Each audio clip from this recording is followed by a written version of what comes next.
Vamos a empezar porque si no se nos va también el tiempo y tenemos que terminar ya con esta unidad. Es, como les dije, la más extensa, así que la cosa es que vayamos avanzando. Hoy vamos a platicar sobre los medios de defensa de la Constitución y si nos da el tiempo, atingente a los estados de excepción. Y su regulación que tienen en materia constitucional, así también como se abordan en la doctrina estos denominados estados de excepción o estados de crisis constitucional. Para empezar conversando sobre los medios de defensa de la Constitución, pues la doctrina lo que ha señalado de manera conteste es que en una Constitución y el Estado de Derecho no son solos, no se manejan de manera independiente. Estos siempre tienen que estar dentro de la conciencia de los ciudadanos, así como ustedes están viendo proyectado ahora estas líneas en la pantalla. Y son quienes los llamados a dejar esa imagen o a interpretar esto en la conciencia de los ciudadanos, pues obviamente los jueces, los que en representación de estos, al momento de tener cualquier tipo de controversia y al someter a su discusión la normativa, que será la que en los casos específicos se discuta, pues velan por el efectivo cumplimiento del contenido del texto que contiene la Constitución. ¿Qué es lo que vamos a conversar ahora en relación a los medios de la defensa constitucional? Bueno, pues vamos a abordar el tema de las garantías constitucionales y de los derechos constitucionales. ¿Qué son los medios de defensa de la Constitución? Pues son una serie de instrumentos, que tienen como fin proteger el orden constitucional, salvaguardan esa norma constitucional, ya sea de aspectos patológicos como fisiológicos de la ley fundamental, de la norma constitucional. Ya van a ver ahora ustedes en el desarrollo del tema a qué me refiero cuando hablo de aspectos patológicos o fisiológicos en la defensa de este cuerpo. Porque lo más importante que tienen que tener ustedes presente, que los medios que utilizamos para defender la Constitución son una serie de instrumentos políticos, instrumentos jurídicos, instrumentos que conllevan controles intra e interorgánicos y también pues, procedimientos que la misma norma constitucional señala para defender su propio contenido, para defender esa figura de norma suprema que nosotros tenemos en el texto constitucional. Sí. Me disculpan, pero me están apareciendo permanentemente solicitudes de ingresar. Me parece que los compañeros ingresan a la plataforma fuera del correo de la universidad, entonces tengo que estarles admitiendo para que ingresen a la clase. Obviamente, vamos a hablar de los medios de defensa de la Constitución con el nacimiento del movimiento constitucional. Discutir cuáles son estos instrumentos y cuáles son esos mecanismos sin tener la concepción o sin tener formulada una constitución, pues no tendría sentido. Obviamente estos nacen a partir de que nace el movimiento constitucionalista y que los distintos estados, los distintos países, adoptan la figura de un texto supremo que los organice, que le ponga esas limitaciones al ejercicio del poder de los gobernantes y que le otorguen a todos los gobernados ese catálogo de garantías que son las que le asisten ante esta figura del poder público. Repito, obviamente, la defensa de la Constitución nace como el movimiento constitucionalista. Y lo podemos ubicar mejor en la historia del movimiento constitucionalista con el constitucionalismo liberal. Es ahí donde nosotros empezamos a ver todas estas figuras, aunque hay algunas en particular que están hasta el día de hoy y que forman parte no solo del texto constitucional, sino también de las normas que tienen ese rango, como por ejemplo el juicio de amparo, que particularmente el que nosotros tenemos en nuestra norma, pues es una importación, digámoslo así, del amparo mexicano. Entonces, retomando, nace la defensa de la Constitución, o nacen estos medios de defensa de la Constitución, obviamente, repito, cuando nace la Constitución, cuando nace el movimiento constitucionalista. Y los vamos a advertir en el constitucionalismo liberal. ¿Cómo empieza todo esto? Bueno, en el Judicial Review, que es el sistema que tiene el sistema constitucional de los Estados Unidos, el sistema constitucional norteamericano, de la jurisprudencia que tiene la Corte Suprema de los Estados Unidos.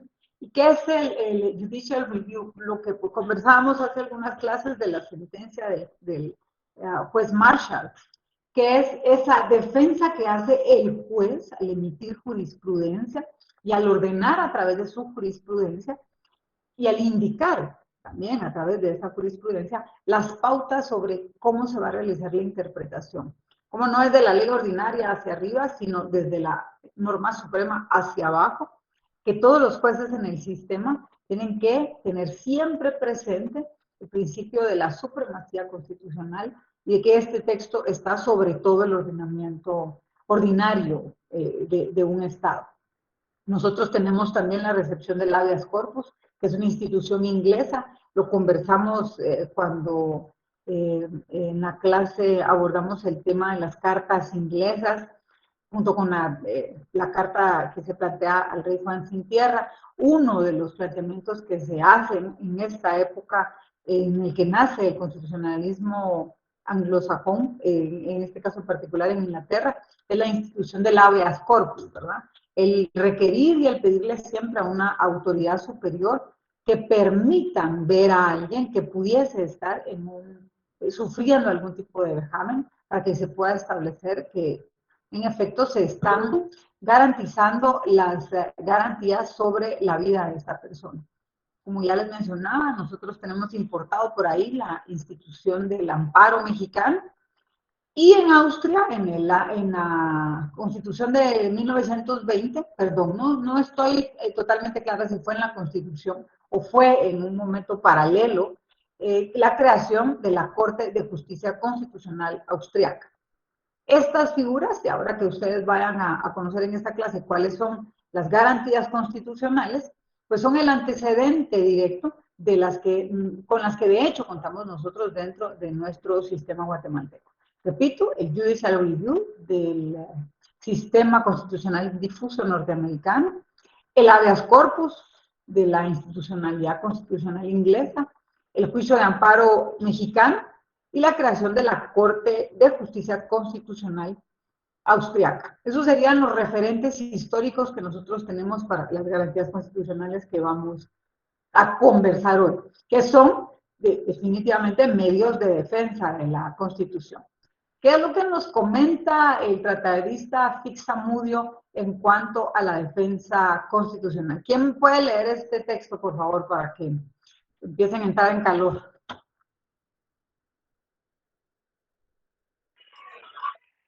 Entonces, licenciada, le voy a leer.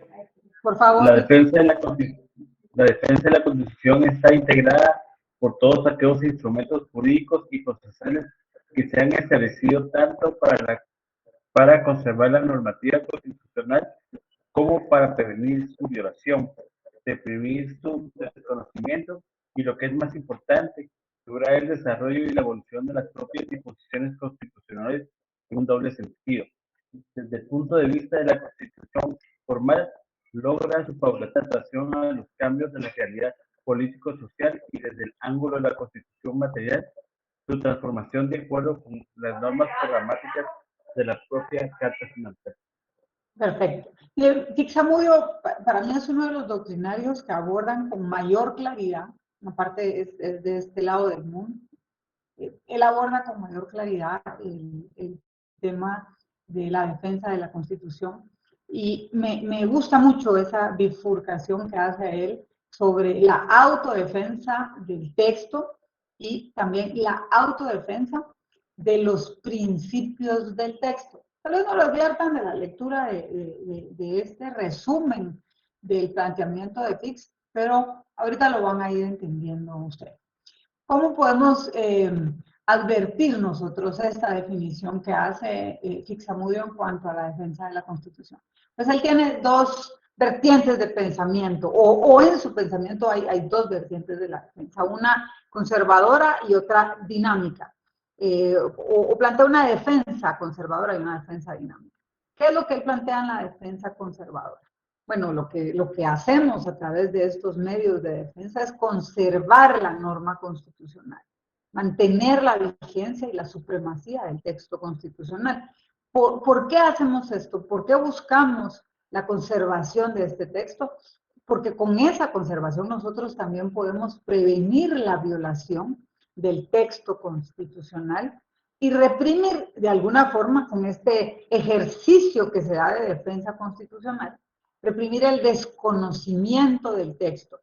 Yo creo que cuando abordemos un poquito mejor los ejemplos que ya vienen adelante, vamos a entender mejor la conservación del texto, la prevención de su violación, porque hay controles entre las instituciones que se crean y se garantizan desde la Constitución política, y con ese mismo control que nosotros vemos de los organismos que están plasmados y creados en la Constitución, podemos ir reprimiendo el desconocimiento. Y no es solo del contenido del texto, sino de las actividades que se desarrollan a partir de este texto, a partir de que el texto crea una institución, le da atribuciones, le da competencias, pues este mismo control que tienen estas instituciones permite que no se vaya a dar no solo la posible violación de lo que señala la norma constitucional, sino el desconocimiento que este órgano pueda tener en el cumplimiento de sus funciones.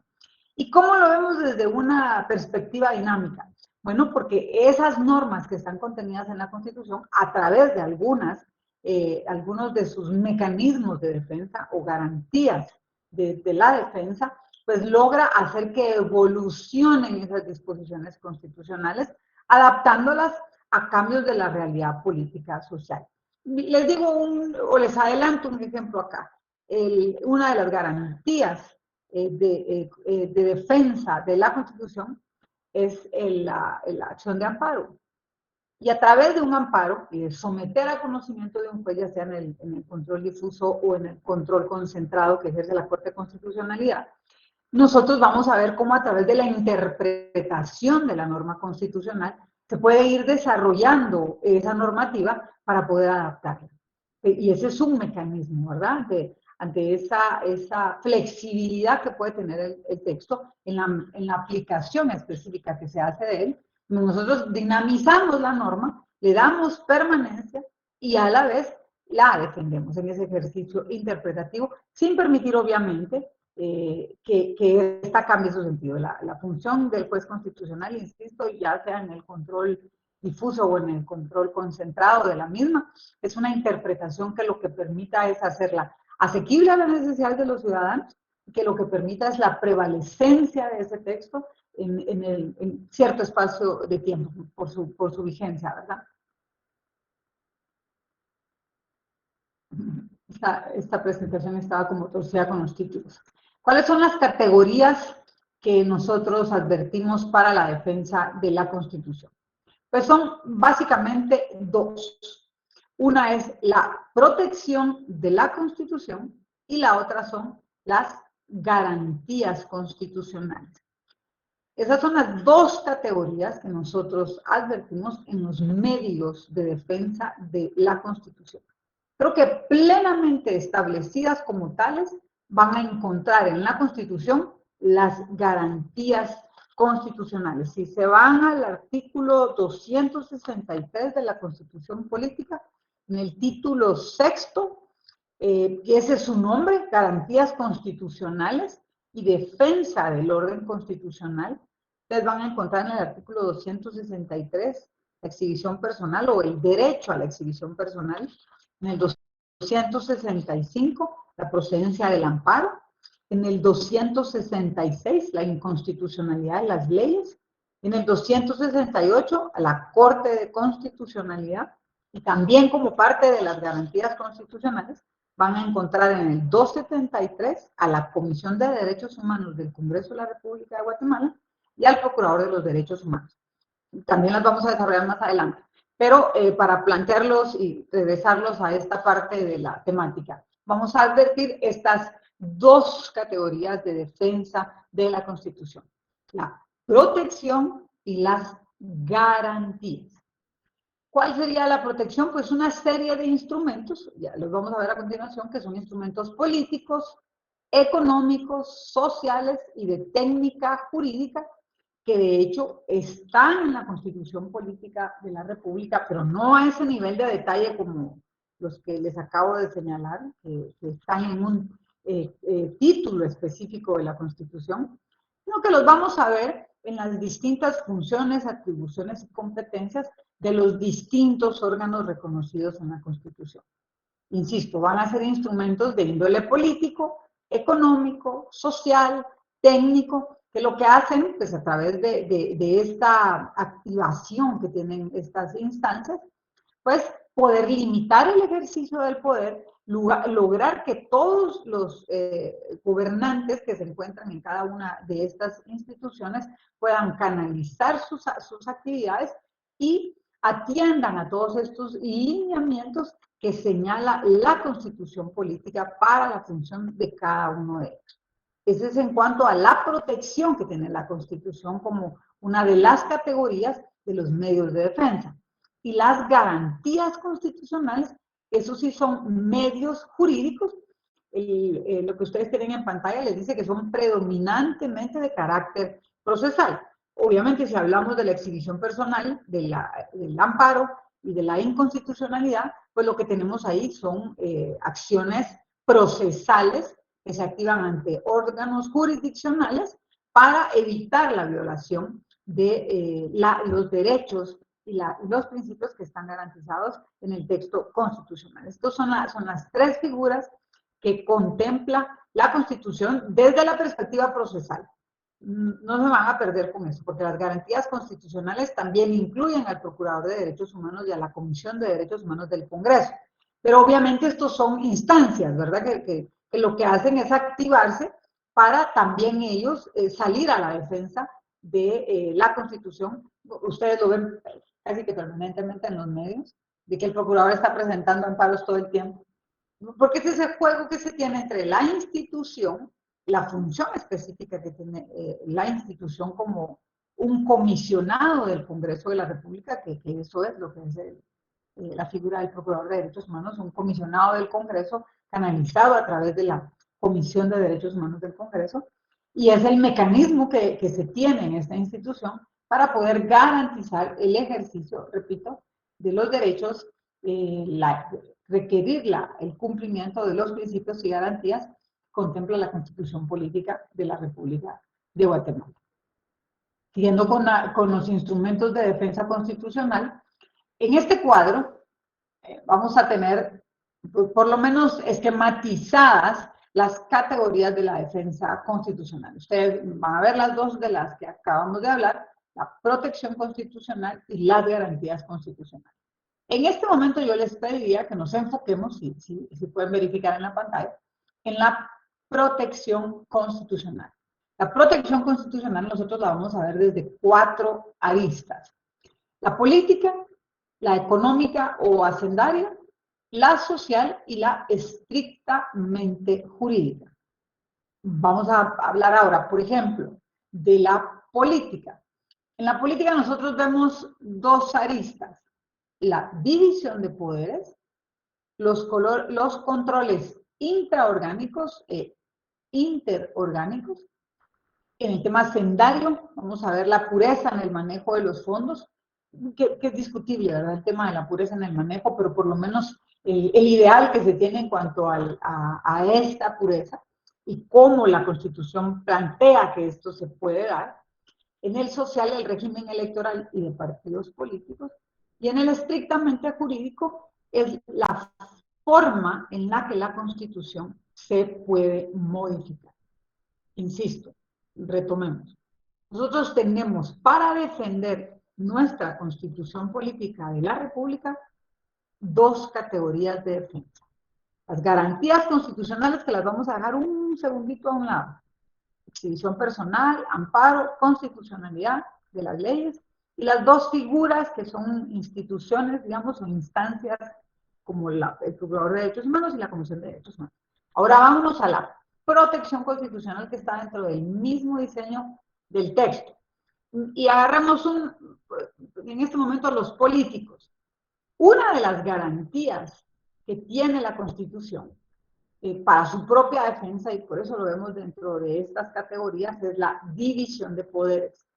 ¿Por qué? Porque resulta ser que la Constitución, a partir del título 3, cuando empieza a desarrollar qué es el Estado, nos habla cómo se organiza para su forma de gobierno, y luego en el título 5, cuando empezamos a abordar el tema del poder público, nosotros vemos la separación que hace el texto constitucional de los distintos organismos que conforman el Estado.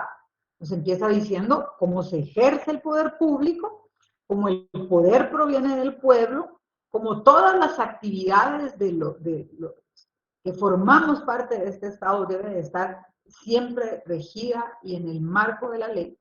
Y más adelante vemos cómo en el título 5 la Constitución dice, bueno, este es el organismo legislativo. Eso es en el capítulo segundo de este título 5. Luego nos señala cuáles son las atribuciones del Congreso, nos señala cuáles son las funciones que se desempeñan en el Congreso, se desarrolla todo el tema del procedimiento legislativo. Y luego pasa al capítulo 3 para decirnos cómo se organiza el organismo ejecutivo, cuál es el Consejo de Ministros, desarrolla las funciones y atribuciones del presidente, del vicepresidente, de los ministros de Estado, cuáles son las prohibiciones para ser ministro, etcétera, etcétera. Y vamos luego al capítulo 4 de este mismo título 5 del Poder Público, y nos dice cuál es el organismo judicial. Y luego el desarrollo de todas las funciones y atribuciones del organismo judicial. Ese mecanismo o esa trilogía de organismos que contempla la Constitución es per se una defensa, una protección de la Constitución. Es una de esas categorías de defensa de la Constitución. Porque tanto se defiende el organismo legislativo del Ejecutivo como lo hace el judicial del Ejecutivo o del Legislativo. Ese balance que tiene que existir entre los organismos, ese principio de no intromisión entre los organismos, en los que genera esa misma protección del texto, porque es ese balance, ¿verdad? Donde uno legisla, el otro ejecuta y el otro hace cumplir las leyes que se legislan. Veamos, por ejemplo, ahora el tema de los controles intraorgánicos e interorgánicos como protección constitucional, siendo esta una categoría de la defensa de la Constitución.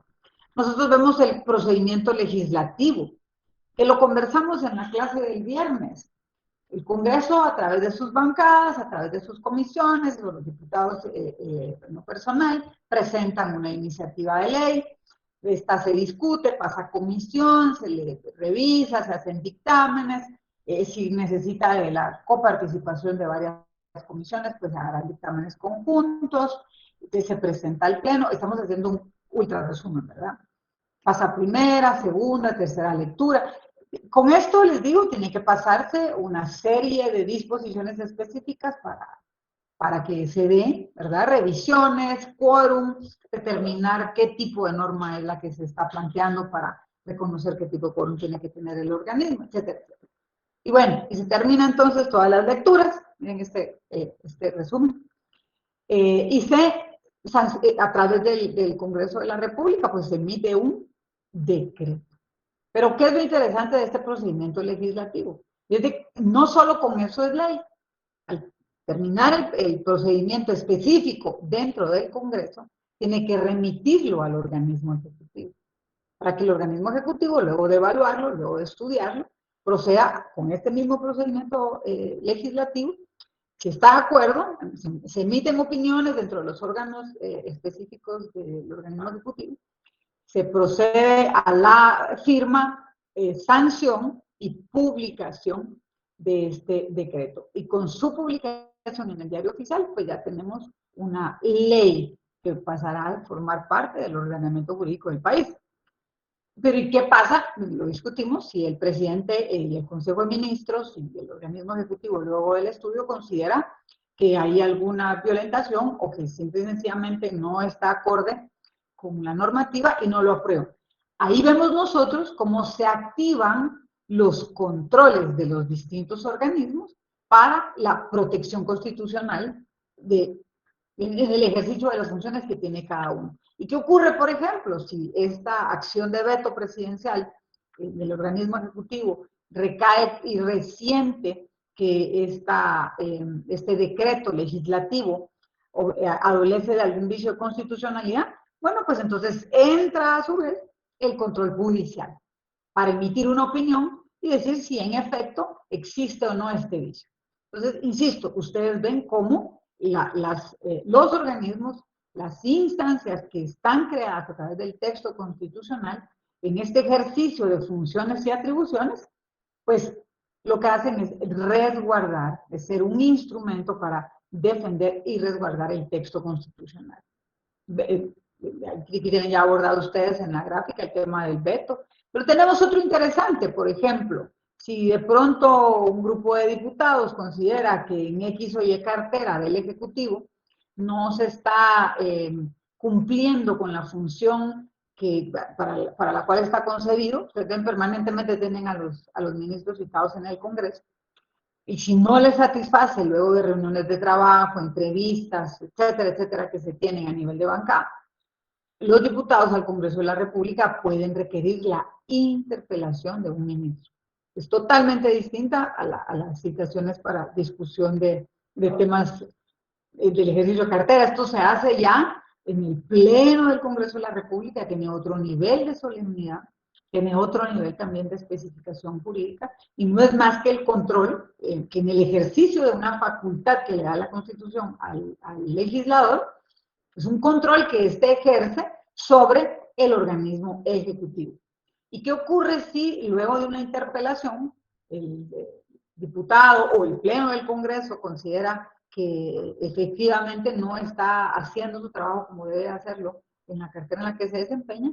Pues puede emitir un voto de desconfianza y recomendar al presidente que lo separe del cargo. Yo, como les decía hace unos minutos, creo que tal vez abordando ejemplos como los que les estoy conversando ahora, es un poco menos difícil entender cómo esta protección constitucional desde el aspecto político, ¿verdad?, se opera para poder en ese juego que tienen las distintas instancias que hacen la Constitución, pues protegerla, ¿verdad? Y la protegen como un mecanismo dinámico, como un mecanismo imagínense ustedes, este juego que se da en la formación de una ley o este juego que se da en la interpelación ministerial, que con que les guste o no les guste a los funcionarios, ellos por disposición constitucional, artículo 153, están sometidos al imperio de la ley y están sometidos a lo que señala la Constitución y las distintas leyes de estos distintos organismos. Y si, por ejemplo, una interpelación es una función, una atribución, un derecho de un diputado, pues lo va a hacer. Es la forma como el texto constitucional está diseñado para poder hacer que los organismos puedan cumplir con su función constitucional. Ahora, si nos vamos a otro mecanismo de protección constitucional, y nos vamos al hacendario económico, acá es un poquito más álgido el entendimiento de cómo la norma constitucional se protege a sí misma y se protege a sí misma ejerciendo también un control sobre las instituciones de gobierno.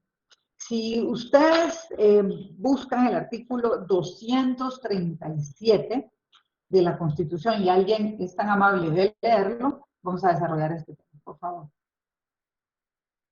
237. Por lo menos que me lean el primer párrafo. Sí, licenciada. Artículo 237. Gracias. Presupuesto General de Ingresos y Egresos del Estado. El Presupuesto General de Ingresos y Egresos del Estado, aprobado para cada ejercicio fiscal de conformidad con lo establecido en esta Constitución, incluirá la estimación de todos los ingresos a obtener y el detalle de los gastos e inversiones por realizar. Permíteme. Vamos a ir por partes. Muy bien. Miren que nos dice el artículo 237. Va a haber un presupuesto general de ingresos y egresos del Estado.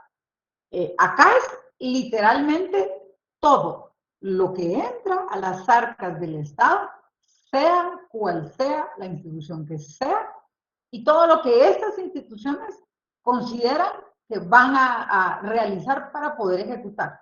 Es un documento enorme y no importa que sea el gobierno central, no importa que sean los organismos ejecutivo, legislativo y judicial o que sean municipalidades, todas las instituciones tienen que enviarle al Ministerio de Finanzas Públicas para su integración en un solo documento de este presupuesto. Por eso se llama Presupuesto General de Ingresos y Egresos del Estado. ¿Para qué? Para que sea el Ministerio de Finanzas el que los unifique. Si hablamos ahorita de cómo se hace el Presupuesto General de Ingresos y Egresos, les juro, no terminamos. Esta es una cosa interesantísima, que es más técnica que jurídica. Yo les voy solo a resumir lo que dice la Constitución para que no nos perdamos con esto.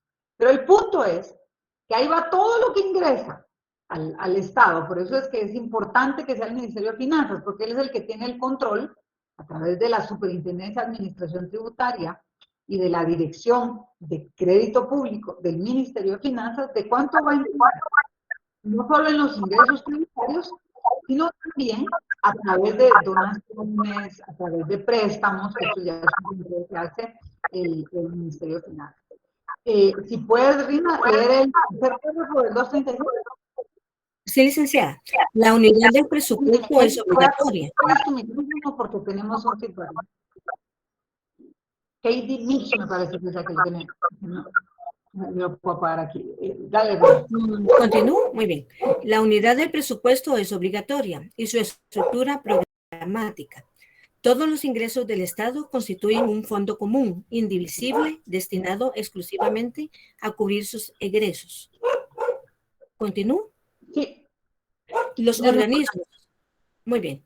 Los organismos, las entidades descentralizadas y las autónomas podrán tener presupuestos y fondos privativos cuando la ley así lo establezca.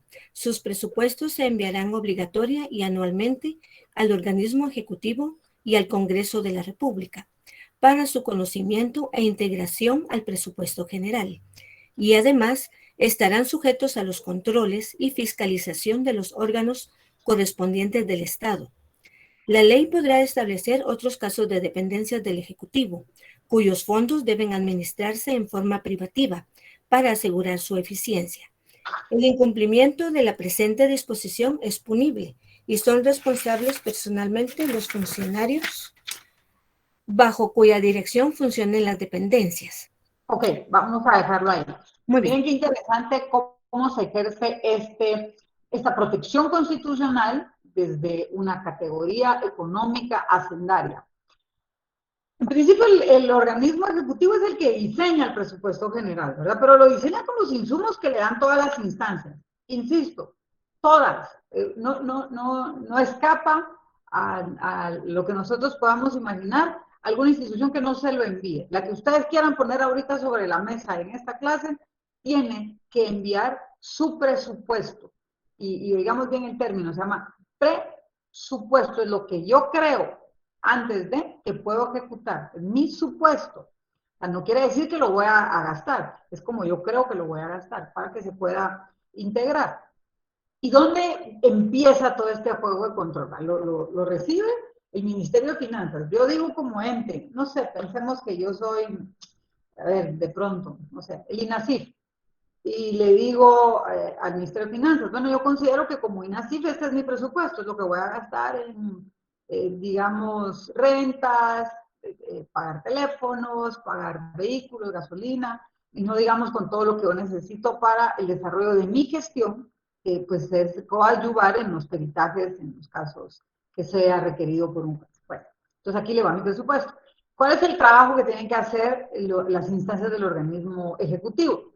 Verificar junto con los financieros y los programadores y los analistas y los planificadores del INASIF cuál va a ser la fuente de financiamiento. A este le vamos a dar dinero de IVA-PAS, a este le vamos a dar de ingresos corrientes, o esta institución recibe algún tipo de donación, o ellos tienen autorizado algún crédito, y dependiendo de qué fuente es la que financia ese presupuesto, pues diseñar y decirle, bueno señor, sí, de lo que usted pidió, creo que se le puede dar todo, o creo que de pronto se lo tiene que ajustar. Entonces son Ese es un trabajo técnico. Nosotros como ciudadanos vemos que por ahí por octubre se empieza la discusión en el Congreso con la Comisión de Finanzas y Moneda del presupuesto, pero eso es un trabajo anual, eso es absolutamente permanente. Cuando están mandando su presupuesto de un año, ya están diseñando el del otro año, porque es un trabajo que es bastante extenso. Pero ¿qué es lo interesante? Cuando ya se termina de enviar lo que yo tengo como presupuesto, el Ministerio de Finanzas de integrar con lo que considera que va a ingresar, se envía ¿a quién? Al Congreso de la República. Lo programa, lo diseña, lo estudia el organismo ejecutivo, pero lo tiene que aprobar el Congreso de la República de Guatemala. Y luego, y es una cuestión interesante, ¿verdad? Porque la Comisión de Finanzas, así se llama Comisión de Finanzas y Moneda del Congreso, la que hace toda la evaluación de lo que envía Finanzas como gasto y como ingreso. Puede incluso hacer modificaciones de esto, que generalmente pasa, y si la correlación de fuerzas en el Congreso no tiene norte para aprobar este presupuesto, pues la ley señala que siempre va a regir o que seguirá rigiendo bajo las mismas disposiciones el presupuesto que ha estado para el año anterior. Pero no nos quedamos ahí con los controles intraorgánicos o con la discusión únicamente de la protección constitucional en el tema económico hacendario. Podemos incluso ver esta protección dual. Hay una protección económica hacendaria porque el Congreso de la República es el que aprueba y el organismo ejecutivo es el que lo diseña. Pero, por ejemplo, en este juego de controles intra e interorgánicos, vemos la participación de la Contraloría General de Cuentas. ¿Por qué? Porque la Contraloría General de Cuentas, por mandato constitucional, es la encargada de revisar la ejecución de todo este presupuesto y de plantearle al Congreso de la República la evaluación de cómo se desarrolló, cuál fue el comportamiento anual de ese ejercicio presupuestario. Si ustedes se dan cuenta, ya entendiendo en la unicidad, en esa totalidad con la que nosotros tenemos que analizar el texto constitucional, cómo vamos uniendo estas partes, uniendo estas instancias que están diseñadas en el texto constitucional para que estas se activen. No las podemos ver desde una perspectiva aislada. En el tema, por ejemplo, del control hacendario, tenemos algo que no puedo decirles mucho más importante, está en el mismo nivel de relevancia de lo que es la autorización del presupuesto general de ingresos y egresos. Y es de, ¿por qué se envía esto al Congreso? Cualquiera diría, bueno, porque es un control político, ¿verdad? Porque si lo hizo uno, pues que lo apruebe otro. Y si bien esto es cierto, también lo es que yo puedo pedir cuánto quiero gastar y va a ser el Ministerio de Finanzas el que diga, bueno, esta es la perspectiva de ingreso. Esto lo sabemos absolutamente todos y todos lo vivimos a diario. No podemos, no es sano, no es lógico y violenta las normas de la economía que nosotros gastemos más de lo que recibimos. O sea, no se puede gastar más de lo que uno tiene, porque no hay fuente que lo financie. Y si ustedes ven el artículo 239 constitucional, ahí se plantea el principio de legalidad que se relaciona con el diseño de los tributos. ¿Y quién es el único ente de conformidad con la Constitución para imponer tributos? ¿Quién me puede decir? El legislativo. Así es, en virtud del principio de legalidad tributaria. Tiene la Constitución en este artículo una serie de premisas, ¿verdad?, que son las que se tienen que evaluar para determinar bases de recaudación, cuál es el hecho generador, si hay exenciones, quién es el sujeto pasivo del tributo, cuál es la base, etcétera, etcétera. Pero ahí es donde nosotros, insisto, vemos este control intraorgánico e interorgánico, como todas estas instancias que están diseñadas en el texto constitucional, cumpliendo cada una de ellas su función específica, están en este rol permanente, ¿verdad?, de interacción. Ustedes ven, el Congreso cita a los ministros, mire usted, ministro de Salud, usted pidió X cantidad de dinero para X circunstancia y al día de hoy no la ha cumplido, llamen a la Contraloría, que la Contraloría vaya a ver por qué no han hecho su trabajo, ya se les autorizó tal impuesto, nosotros buscamos tal fuente de financiamiento, hay un crédito, hay una donación, y todo esto insisto, viendo a la Constitución como un todo. Dentro de la protección constitucional, en las categorías de defensa también, vemos a las sociales. Esto no es más que la participación de los partidos políticos, esa pluralidad en las concepciones políticas, en su ejercicio y en su dinámica, en las distintas instancias y todos estos órganos reconocidos en la Constitución, pues son parte de la protección del mismo texto, el debate, ese enriquecimiento en la diferencia de ideas. Yo creo que es muy importante que nosotros, independientemente de lo que aprenden ustedes como estudiantes de Derecho, como ciudadanos tenemos que aprender a tener esa formación cívica, social y yo diría también personal, de entender el disenso y de entender la diferencia de ideas. Yo pienso que si todas las personas piensan igual que yo, alguien definitivamente no está pensando, o alguien está pensando mal, porque lo interesante del debate, lo interesante de la discusión, no es convencer en realidad, sino es poder transmitir y poder enriquecer.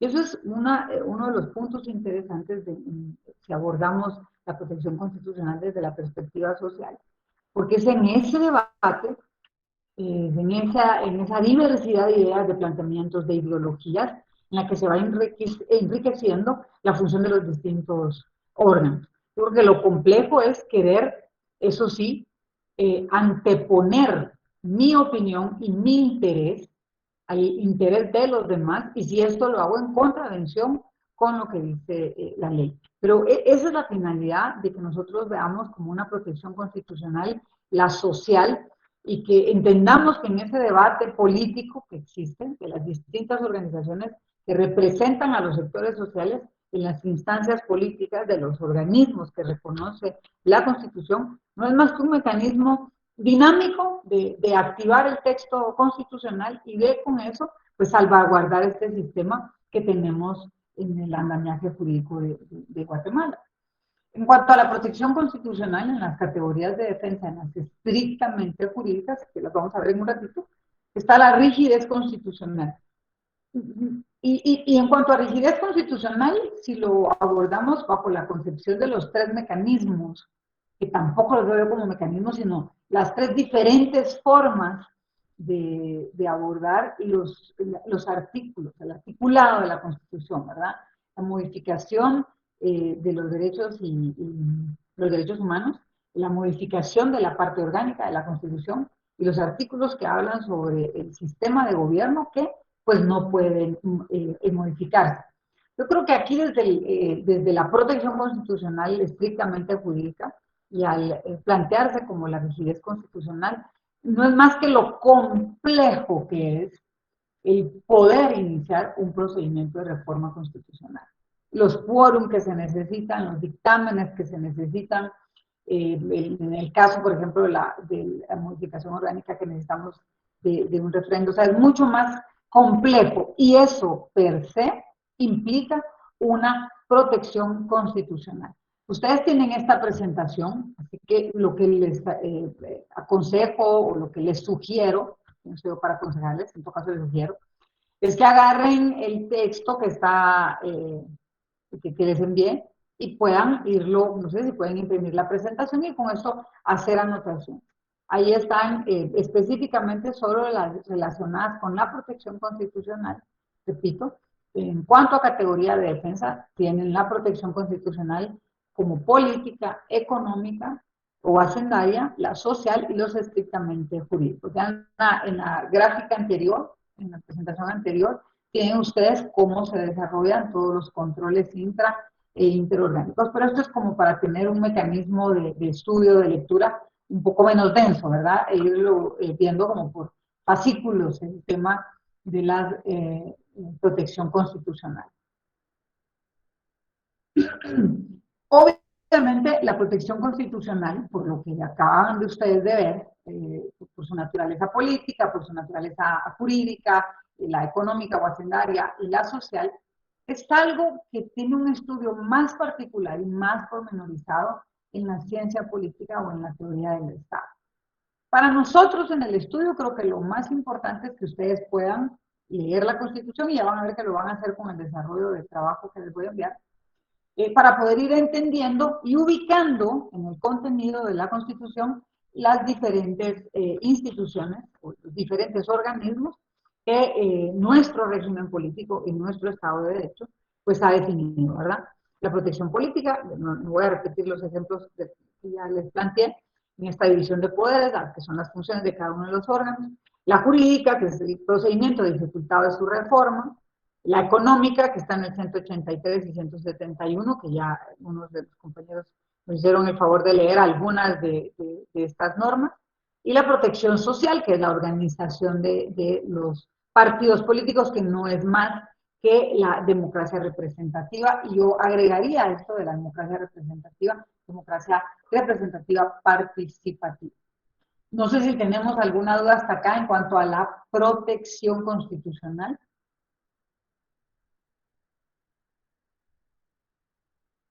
Parece que no. Dime, Milton. Licenciada, digamos, en este control de pesos y contrapesos, ¿qué es lo que está fallando en la actualidad? Porque, digamos, el, el Congreso no está funcionando, se hacen leyes que no funcionan, eh, el Ejecutivo se pierde dinero, compraron vacunas que nunca vinieron, la totalidad, se perdió un montón de dinero. El judicial tampoco está haciendo su parte. Entonces, como que el sistema no está funcionando. ¿Qué es lo que está fallando en realidad en todo esto? Vamos a partir de la premisa de tu pregunta, ¿verdad? En principio es tu percepción, ¿verdad? Eso lo entiendo, porque tú estás haciendo una pregunta a partir de una aseveración de el sistema no está funcionando. Yo difiero, y la verdad que en cátedra planteo el deber ser, no necesariamente el ser. Eh, Desde la cátedra mi función es plantearte el diseño y lo que señala la norma constitucional. Es complejo discutir sobre las instituciones porque al final las instituciones están conformadas por personas y es en esa lógica del desarrollo que tienen las personas que dirigen cada uno de los organismos que tú puedas advertir, que sea esa tu percepción, que las cosas no estén funcionando. Yo creo que si tú quieres que lo abordemos en clase y que de pronto alguien quiera desarrollarlo, sería mejor que abordemos temas concretos. Yo siempre te aconsejo, no solo a ti, sino a todos, porque creo que ese es un ejercicio que tiene que ver con rigor científico. Nosotros somos científicos y somos científicos del derecho, somos científicos en una de las ramas de las ciencias sociales. Hay que abordar los temas con mayor conocimiento y poder entender qué es en realidad lo que está pasando. Una de las cosas que te puede ayudar mucho, Milton, es leer lo que pasa afuera también para que tú me digas, mire, es que si en Guatemala no funciona. Yo te diría a ti, entremos en un debate de qué está pasando, por ejemplo, en el Congreso de El Salvador, cómo se conformó el Congreso de El Salvador, qué pasó con la Corte, que no existe Corte, ahí lo que existe es una sala de lo constitucional en El Salvador. ¿Qué pasó, por ejemplo, con el mecanismo COVAX, planteaste el tema de las vacunas, que es un mecanismo de la Organización Mundial de la Salud, y en nuestro tema de la OPS, que es la Panamericana de la Salud, para la adquisición de vacunas. Yo no sé si ustedes sabían, pero del 100% de la producción mundial de vacunas, ojo con lo que les voy a decir, del 100% de la producción mundial de vacunas, el 75% lo compraron 10 países. 10. Fueron los primeros en llegar y decir, nosotros compramos todo. 10 países. En el orden hay más de 100 países. Y esos 100 países se quedaron esperando la distribución del mecanismo COVAX de la Organización Mundial de la Salud, del otro 25% de vacunas. Y de hecho, por el diseño de la producción de vacunas, no era que no se quisiera, es que estaba prohibido adquirirlo en el mercado privado, solo lo podían hacer los gobiernos. Y te voy a dar un detalle.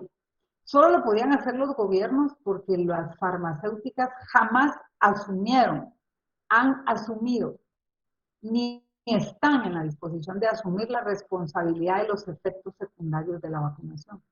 Entonces, no hay seguro en el mundo que quiera asumir también esa responsabilidad que no quiere asumir una farmacéutica. El único que tiene la posibilidad económica y legal de hacerlo es el Estado. Entonces las negociaciones, por lo mismo dijo la Organización Mundial, bueno, solo se pueden hacer a nivel de Estado. Entonces, si tú eres un paisito en un concierto de paisitos que están peleando con otros que ya no son tan paisitos, pero que no son esos 10 para la distribución de un medicamento que se reclama a nivel mundial, es muy difícil discutir si en efecto se pagó o no se pagó, o si se entregaron o no se entregaron, porque hay en el entretelonaje de todo esto una serie de detalles jurídicos, institucionales, procedimentales, científicos, que los ciudadanos en general desconocen. ¿Por qué? Bueno, yo no soy la llamada a decirte por qué, porque lo desconozco, pero que no buscan tampoco la información y que no es una información que sea del todo asequible para la ciudadanía. Entonces nos perdemos mucho en debates que en la mayoría de oportunidades son debates en medios. Yo lo mencioné en una clase, Guatemala es el país de los todólogos. Aquí todos hablan de todo. Hay personas que hablan un día de deporte, como el otro día pueden hablar de música, hablan de Residente y J Balvin peleándose por una canción. O sea, es impresionante cómo todos hablan de cualquier tema sin tener el rigor científico o el rigor profesional de poder investigar. Yo no me podría sumar a tu aseveración en el sentido de que nada funciona. Creo que las instituciones en su diseño y en su modelo son funcionales, hay pruebas de ello, pero como mencionaba alguien ahí que escribió, tiene que ver mucho con las personas, ¿verdad? Y con los momentos que está viviendo el mundo. Nosotros tenemos un buen tiempo de no tener cambios sociales tan abruptos como los que se vivieron el siglo pasado, la revolución, el conflicto armado, los gobiernos militares, fueron cuestiones muy complejas. Tenemos un espacio democrático considerable desde que se promulgó y está vigente la Constitución. Pero insisto, lamento tal vez no darle una respuesta concreta a tu pregunta, pero porque al final en la cátedra mi función es desarrollar el deber ser, ¿verdad? Esta discusión va un poquito más centrada al ser de la institucionalidad y te diría, pues había que indagar un poquito más y con más detalle en lo que tú estás puntualizando.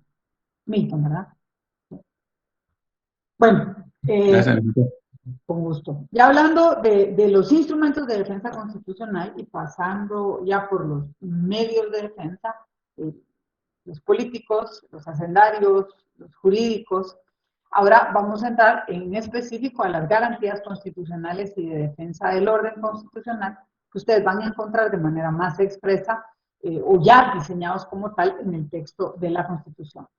Se pueden ubicar en su Constitución el título sexto, que inicia a partir del artículo 263. No olviden, por favor, que aquí lo que nosotros tenemos es el planteamiento que hace la Constitución sobre estas figuras. Si nosotros tomáramos la Constitución y esperáramos que en el texto constitucional se abordara a detalle cada una de las figuras que conversamos, por ejemplo, en esta clase, no tenemos Constitución, tendríamos un digesto, ¿no? una colección de libros. Ahí lo que nosotros tenemos es el diseño general para que luego, a través de algo que se denomina reserva legal, ¿alguien sabe a qué me refiero cuando digo reserva legal en la norma constitucional?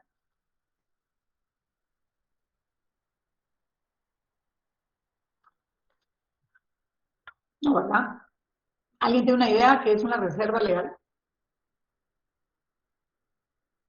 Es cuando en la Constitución se refiere de una institución, de una figura, de un principio, de una garantía en este caso, y señala que la ley específica va a desarrollar el tema. Esa es una reserva legal. Así que en reserva legal, cuando abordamos la exhibición personal en el 263, Pues nosotros sabemos que hay una ley específica, que es la Ley de Amparo, Exhibición Personal y de Constitucionalidad, que va a abordar en absoluto detalle estas tres figuras: la exhibición personal, el amparo y la inconstitucionalidad de leyes. Tanto la inconstitucionalidad en caso concreto como en las leyes de carácter general. No vamos a abordar en detalle a las tres figuras de las garantías constitucionales dentro de la defensa del orden constitucional, porque esto es materia de la clase de Derecho Procesal Constitucional. Pero lo importante es que ustedes conozcan que estas son las garantías que están preceptuadas en el texto constitucional, e insisto, a partir del artículo 263, 264 para la exhibición personal, 265 en el amparo, 266 y 267 en la inconstitucionalidad de leyes de carácter general y también en casos concretos. En la presentación tienen ustedes también los artículos en los cuales se regula en la ley de amparo, exhibición personal y de constitucionalidad.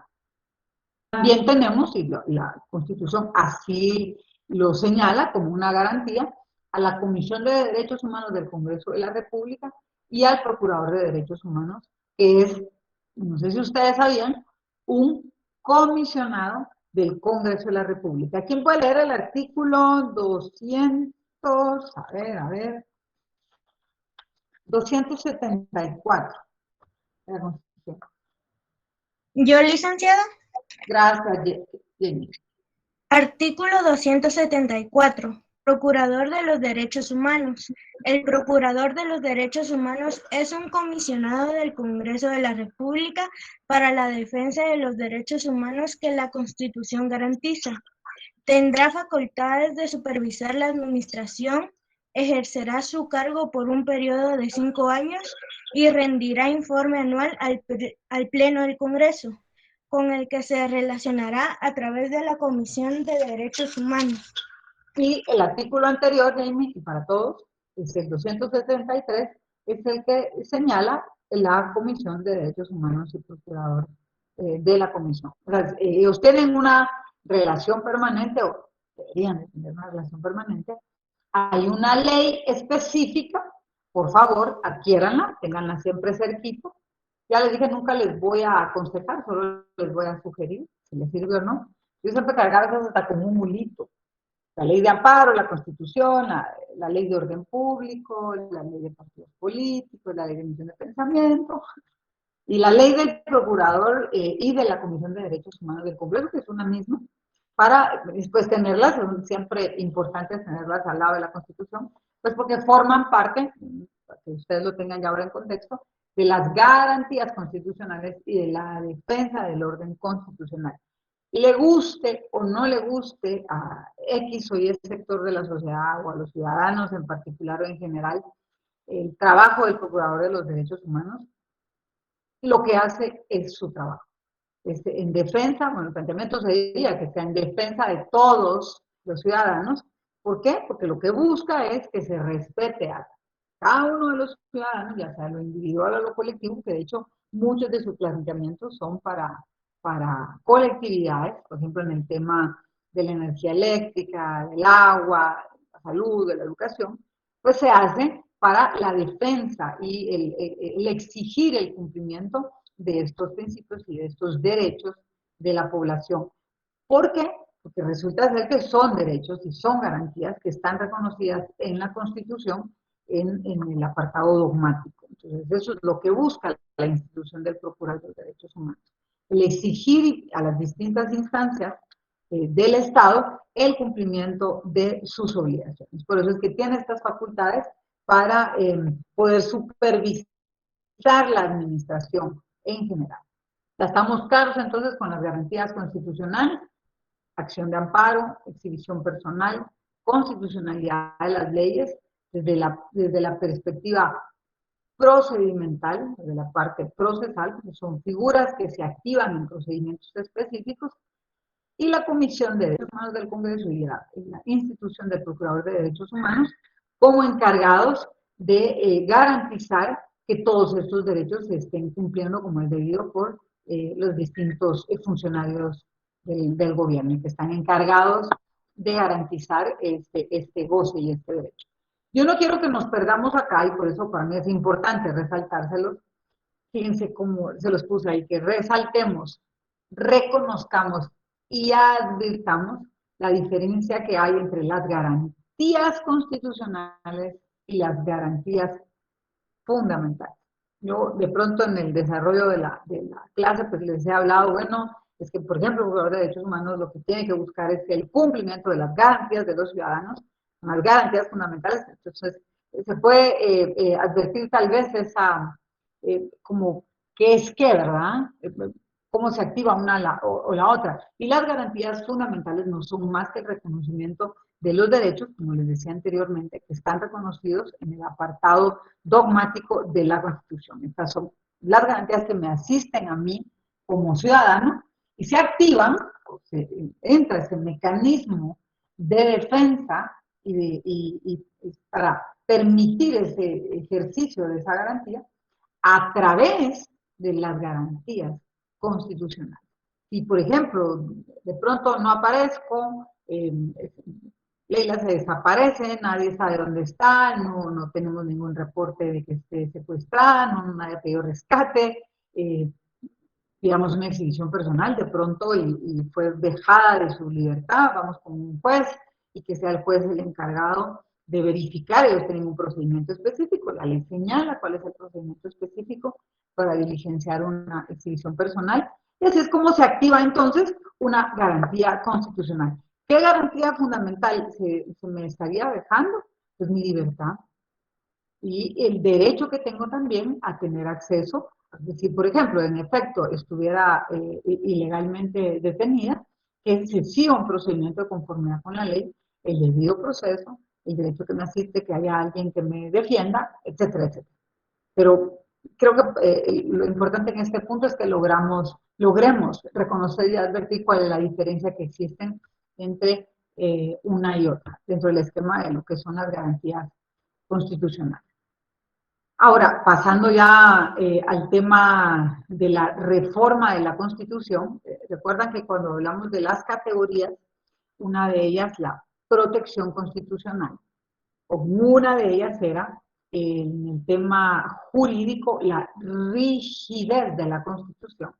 Pues esto no es más que esta variedad de mecanismos, y la variedad de mecanismos atiende a la naturaleza del apartado de la Constitución que se estaría abordando para modificación, y pues no es más que el cambio o la incorporación que se puede hacer a normas, a instituciones, a derechos, a garantías que están contenidos en la Constitución y que pues obviamente tuvieron que haber llevado todo este procedimiento, ¿verdad? Pero esto es lo que la doctrina nos plantea como una reforma constitucional. El cambio o incorporación que se hace a la norma, a una institución, a un derecho, a una garantía, que están contenidos en las constituciones y las leyes que tienen esa jerarquía constitucional. ¿Para qué? Para actualizar el contenido constitucional a una realidad y encontrar, obviamente, una legitimación a la soberanía que ejerce el pueblo. ¿Por qué hacemos esta modificación? Porque todos los ciudadanos, en el ejercicio de nuestra ciudadanía, y por una serie de cambios que se han dado socialmente, ya sea sociales, políticos o económicos, pues consideramos que ya es hora de hacer un cambio, de ponerle otra dinámica al texto constitucional. A eso nos referimos cuando abordamos el tema de la reforma constitucional. Nosotros podemos ver en el planteamiento de una reforma varias clases de abordar esta reforma. Puede haber una reforma innovadora, como lo dice su título, que lo que hace es introducir o suprimir elementos que antes no estaban en el texto, ¿verdad? Si lo estamos introduciendo. Y si lo suprimimos, pues es obviamente porque en esa adaptación que tiene que tener el texto al momento del planteamiento, o sea, por cambio social, económico, de una sociedad específica, pues es necesario hacer esta modificación. Tenemos también una clasificación de las reformas actualizadoras de una institución, que es solo pues darle ciertos matices a este texto. Después del año 1996, creo que fue el año en el que se dio la firma de la paz, por los compromisos que asumió el Estado de Guatemala con los firmantes de los acuerdos de paz, se dieron muchos cambios en la institucionalidad del país. Vamos a irlos desarrollando en función de la clasificación de las reformas que puede tener una constitución. Pero les comento rapidito, en aquella época, antes de la firma de los acuerdos, por ejemplo, en el tema administrativo, ustedes veían que está, no sé si alguien es de esa época o está conectado a alguien de esa época, estaba la Dirección General de Rentas Internas. Hoy no miran ustedes que eso exista. Y la Dirección de Rentas Internas, o General de Rentas Internas, era lo que es hoy la SAT. Y dentro de esta Dirección de Rentas Internas estaba también, hay una partecita que era donde estaba la Contraloría General de Cuentas. Si ustedes se leen la ley del Tribunal de Cuentas, que data también de mucho tiempo y no ha podido ser actualizada, ese era el esquema que se tenía, ¿verdad? El Ministerio de Finanzas era el que captaba el dinero a través de la Dirección de Rentas Internas y los procesos de fiscalización eran básicamente por glosas de cuentas. Pero cuando se firma estos acuerdos para llegar a la paz y entrar ya de lleno a todo el proceso democrático que está viviendo Guatemala, hubo la necesidad de crear instituciones y de modificar instituciones para que todo esto tuviera otro sentido. Entonces ustedes lo van a ver desarrollado, de hecho, en los textos ordinarios. Ven el surgimiento de la SAT, no es una institución añeja en el abanico de instituciones que tiene Guatemala. Yo creo que la SAT no pasa de los 22 años. Creo que en el mismo año se hace también la modificación de la ley del Tribunal de Cuentas y se crea la ley de la Contraloría General de Cuentas, la ley de probidad y responsabilidad de funcionarios públicos. ¿Por qué les refiero a esto? Porque todo esto va en un contexto. Cuando nosotros vemos, de hecho, estas reformas a la Constitución, que, insisto, pueden ser innovadoras, actualizadoras de una institución, pueden también actualizar un texto, vemos cómo ante esa necesidad, pues solo tomamos partes específicas, porque lo que queremos es darle un sentido distinto o un sentido innovador, o en todo caso suprimir. Por ejemplo, otra de las modificaciones que surgen a partir de los acuerdos de paz es la escisión, la separación. Antes ustedes tenían en la Procuraduría General de la Nación a la sección de menores, sección de consultoría, a la sección de fiscalía, y se me va eran 4 secciones. Hubo la necesidad de modificar la figura, incluso a nivel constitucional, de la Procuraduría General de la Nación. Antes, insisto, el Ministerio Público, la Fiscalía, formaba parte de la Procuraduría General de la Nación.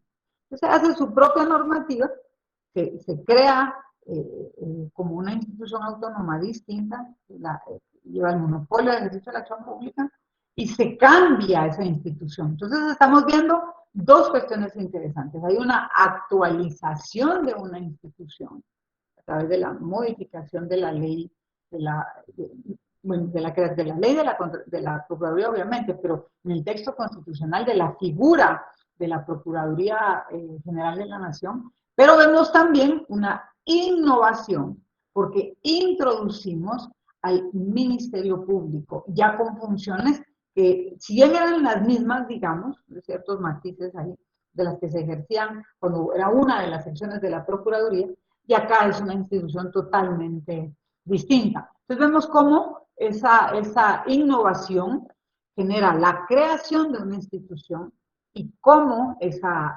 reforma actualiza, en este caso sería modifica una institución. Con eso obviamente vamos a ver también que se está actualizando el texto de la Constitución. Hay varias, ustedes pueden, pongan ya en el sentido crítico a la lectura de fondo de la Constitución y puedan ir viendo las reformas, van a ir advirtiendo cómo es que todo este proceso se fue dando. Otra de 2 clasificaciones más que tenemos en la reforma constitucional, que yo no les diría que son tan de fondo en cuanto al contenido de la Constitución, son para explicar unas y para corregir otras, básicamente vamos a entrar a hacer una reforma, pero porque lo que queremos es explicar el alcance del contenido, ¿verdad? Yo ni siquiera tengo un ejemplo para poder darles, no he visto que se dé para nosotros algo que implique una reforma. Eso tendrá que ser en cuerpos constitucionales que son más flexibles, ¿verdad? Que no miren el de Perú, que de verdad es bien particular las facultades y las potestades que tiene el legislativo en función de la figura presidencial. Ahí es bien, de verdad, abordar el tema de Perú y de Bolivia en cuanto al contenido de este articulado es particular, ¿verdad? Pero no encuentro, no advierto uno para poderles dar a ustedes de ejemplo en cuanto a una clasificación de reforma explicativa o correctiva, ¿verdad? Porque solo enmendar algunas deficiencias, poner una cosa aquí o allá, pero es más como estético, pues, para plantearlo de otra forma. No va a ir directamente a la médula de lo que se está regulando en el precepto constitucional.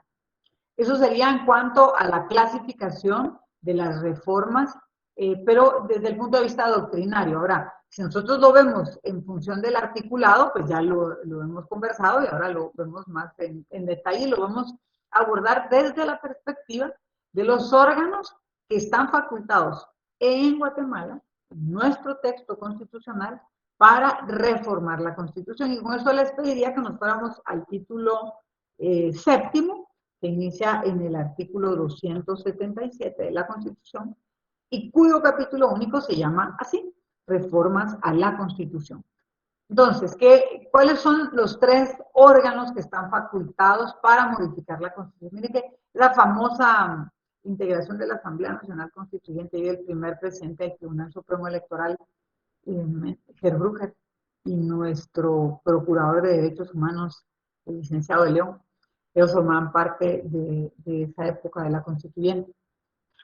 Entonces, ¿cuáles son los órganos que están facultados para esta reforma? Van a estar directamente relacionados con cuáles son los segmentos del texto constitucional que se van a modificar. Vamos a tener ahí quienes tienen iniciativa, pero por favor no nos perdamos en el 277. La iniciativa es para proponer la reforma del texto constitucional. ¿Quién puede leer el 277 para que nos diga quiénes pueden proponer una iniciativa de reforma? Artículo 277, iniciativa. Tiene iniciativa para proponer reformas a la Constitución. A. El presidente de la República en Consejo de Ministros. B. 10 o más diputados al Congreso de la República. C. La Corte de Constitucionalidad, y el pueblo mediante petición dirigida al Congreso de la República. Por no menos de 5,000 ciudadanos debidamente empadronados por el Registro de Ciudadanos. En cualquiera de los casos anteriores, el Congreso de la República debe ocuparse sin demora alguna del asunto planteado. Insisto, no nos vayamos a perder con la iniciativa y los órganos facultados, ¿verdad? Estos son quienes pueden tener iniciativa para requerírselo al Congreso, pero no necesariamente que intervengan, ¿verdad? En esta reforma de la Constitución. Entonces, estamos hablando del presidente, 10 o más diputados al Congreso, la Corte de Constitucionalidad y ciudadanos empadronados. No es nada más con su DPI, ¿verdad? Son ciudadanos que estén inscritos en el registro de ciudadanos del Tribunal Supremo Electoral. Estamos hablando del ejercicio de derechos políticos.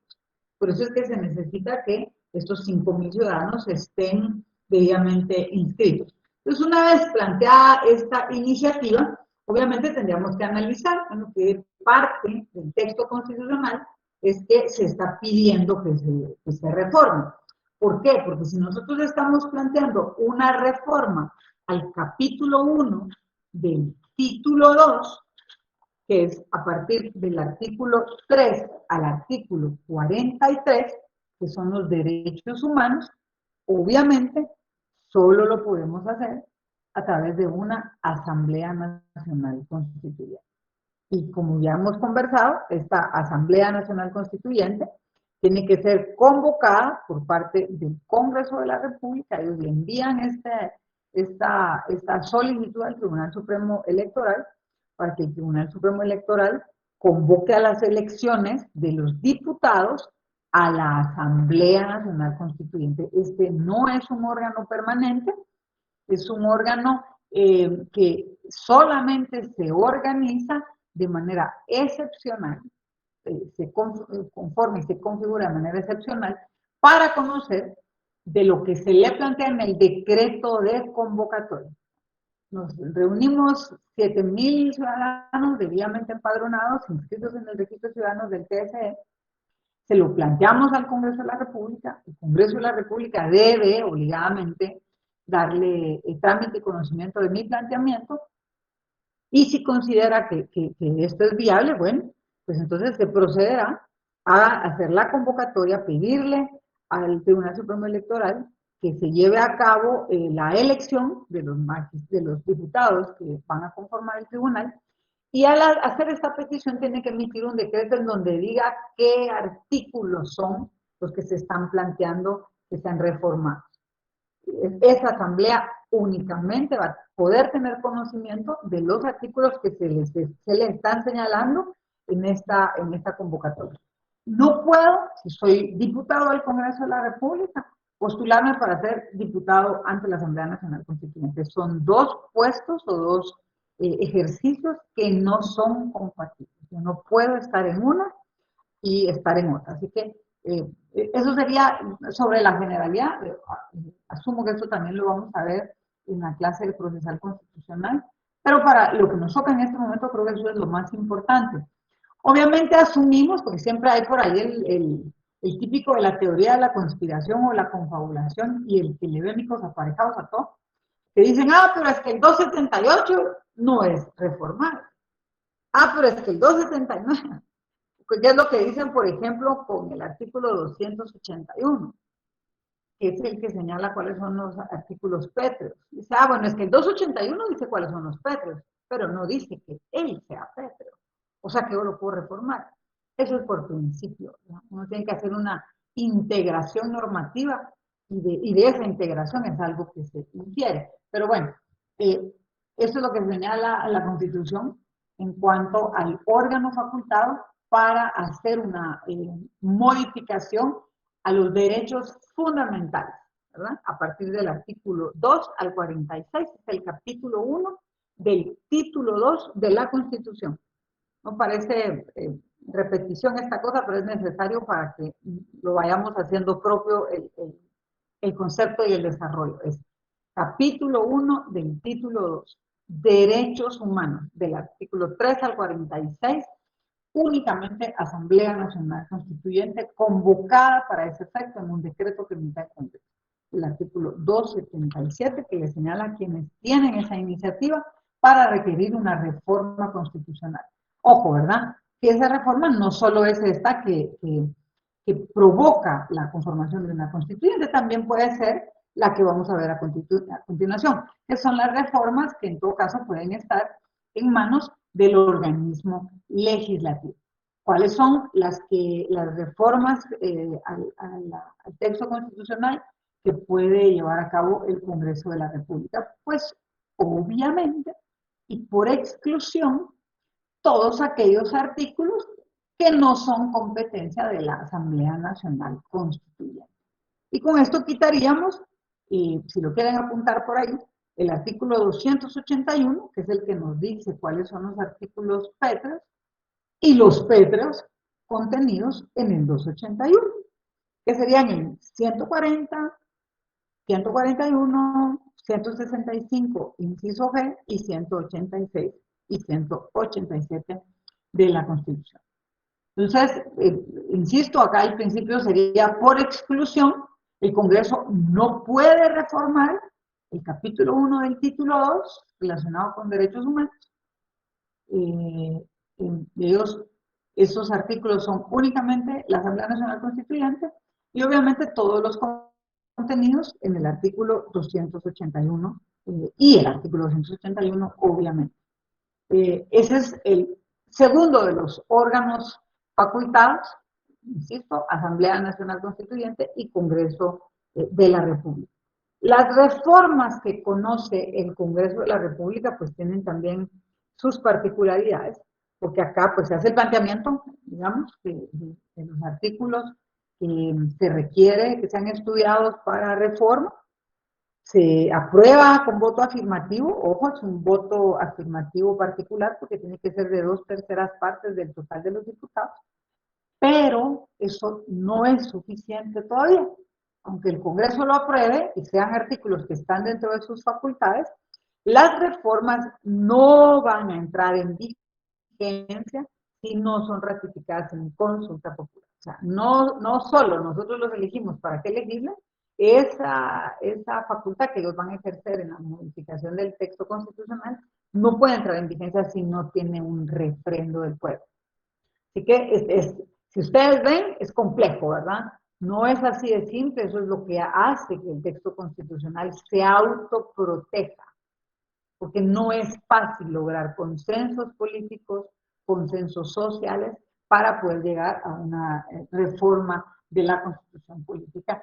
Y por último, que no estaríamos hablando de un órgano en realidad, porque no hay ningún órgano que esté facultado para esta reforma, tenemos lo que señala el artículo 281 en cuanto a los artículos pétreos. ¿Qué nos señalan estos artículos? Básicamente, ¿qué es el Estado de Guatemala? La soberanía, las facultades que tiene el Congreso para desconocer al presidente de la República, las prohibiciones para adaptar a los cargos de presidente y vicepresidente, y pues obviamente, que es lo que les decía hace unos minutos, se infiere que también el artículo 281 pues pasa a ser un artículo pétreo. Así él me dice cuáles son las normas que no puedo modificar, pues él tampoco puede ser reformado, ¿verdad? ¿Por qué es esta definición o cuál fue la intención, mejor, del constituyente al hacer un artículo pétreo? Pues en ese momento, obviamente, el garantizarle al pueblo de Guatemala una forma republicana de gobierno. Y con esta garantía de una forma republicana de gobierno, también plantear ciertos principios en cuanto a la no reelección en el ejercicio del cargo, y algunas cuestiones sobre la alternancia en estos cargos, ¿verdad? Esos serían los tres, insisto, mecanismos, digamos, en realidad mecanismos per se son dos, el que lleva la Asamblea Nacional Constituyente para los derechos fundamentales, el que lleva el Congreso de la República para los demás artículos, y los artículos señalados en el 281 que no pueden ser modificados. Llegamos ya a las 8:30, así que vamos a quedarnos acá para abordar en la próxima clase y finalizar ya el fin con esta unidad, tema de los estados de excepción, que en la doctrina se le llama crisis constitucional. Yo creo que no hay nada más alejado a este término, no es una crisis constitucional desde mi punto de vista, es un mecanismo de defensa, así que vamos a continuar con esto el viernes. Ustedes van a recibir el trabajo el jueves, el planteamiento general del trabajo, así que esperaré que el viernes podamos tener algunos comentarios si necesitan alguna guía para poder irlos desarrollando. Así que tengan muy buenas noches y los veo el viernes. Buenas noches, licenciada. Buenas noches, licenciada. Buenas noches.